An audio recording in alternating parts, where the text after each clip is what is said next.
Sainte Barbe, en fait Barbara, en grec et en latin, la barbare. Pourquoi? Parce qu'avant sa conversion, avant son baptême, elle était païenne, bien sûr. Et Sainte Barbe, en fait, son père souhaite la marier à un homme de son choix. Mais Sainte Barbe refuse. Pourquoi? Parce qu'elle souhaite s'unir au Christ lui-même. Et son père, qui n'est autre que Dioscore, l'enferme dans une tour.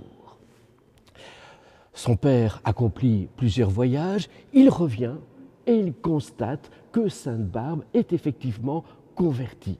Pourquoi? Parce que justement un disciple d'Origène, un grand théologien de cette époque-là, s'est déguisé en médecin et a converti, alors qu'elle était dans sa cellule, et a converti Sainte Barbe. Le père est furieux et n'hésite pas à brûler la tour en question. Heureusement, Sainte Barbe s'enfuit, se cache, mais elle est trouvée par un berger. Elle est alors conduite devant un gouverneur qui n'apprécie pas, faut-il le dire, sa conversion au christianisme. Nous sommes dans les premiers siècles, bien sûr, du christianisme, et il ordonne de livrer Sainte Barbe aux supplices les plus raffinés. Et il demande même au père de décapiter Sainte Barbe. Et donc, le père se rend avec sa fille sur une haute montagne et la décapite. Et c'est à ce moment-là, précisément, que la foudre tombe sur le père en question.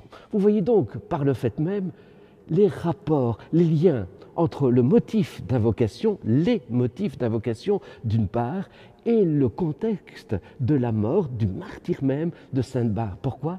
Parce que Sainte Barbe est priée contre les dangers de l'orage, du feu, de la foudre, du tonnerre, etc. Et elle devient, par le fait même, la sainte patronne de tout ce qui brûle, éclate et détonne. Elle devient même la sainte patronne des explosions d'un type un peu particulier, c'est-à-dire les coups de grisou dans le nord de la France et dans l'est de la Belgique et même dans le Borinage, faut-il le dire. Elle devient donc aussi la sainte patronne des mineurs. Enfin, parce que lorsqu'elle était dans sa tour, elle a creusé une troisième fenêtre pour penser encore et toujours à Dieu Père, Dieu Fils, Dieu Esprit, c'est-à-dire la Sainte Trinité, la triunité de Dieu. Sainte Barbe est aussi devenue la sainte patronne des architectes.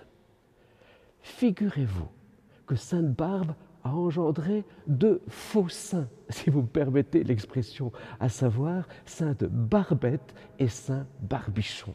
En effet, les pompiers, au lendemain de leur Sainte Cécile, n'ont pas encore tout à fait étanché leur feu, leur soif. Et donc, le lendemain, ils boivent encore un petit verre en l'honneur de Sainte Barbe. C'est la Sainte Barbette. Et le surlendemain, encore, eh bien, il fête la Saint Barbichon. Il est bien évident que Sainte Barbette et Saint Barbichon sont des saints imaginaires, totalement inventés, totalement facétieux, pour participer encore et toujours aux agapes et autres retrouvailles.